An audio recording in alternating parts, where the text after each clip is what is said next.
Doni Salmanan resmi ditetapkan jadi tersangka, terancam dibui 20 tahun.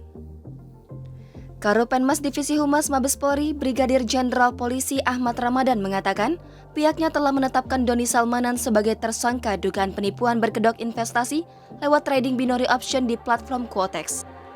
Ramadan menuturkan penetapan tersangka terhadap Crazy Rich asal Bandung oleh Bareskrim Polri tersebut setelah pihaknya melakukan gelar perkara dengan melakukan pemeriksaan terhadap saksi dan ahli. Ramadan menuturkan usai ditetapkan sebagai tersangka, Bareskrim Polri langsung melakukan penahanan terhadap Doni Salmanan. Saat ini, penyidik masih melakukan pemeriksaan terhadap Doni Salmanan.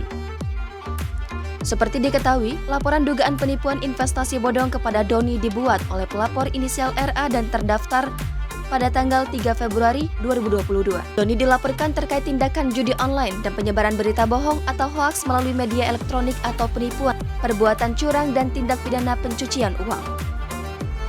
Pihak kepolisian menyebut Crazy Rich asal Bandung, Doni Salmanan terancam hukuman kurungan penjara maksimal 20 tahun.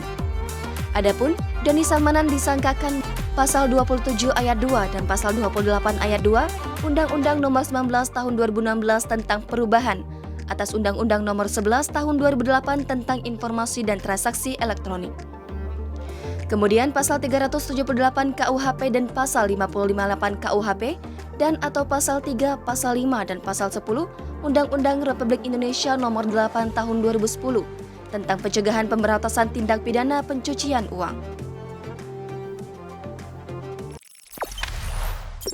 Jangan lupa subscribe, share, komen, dan like ya!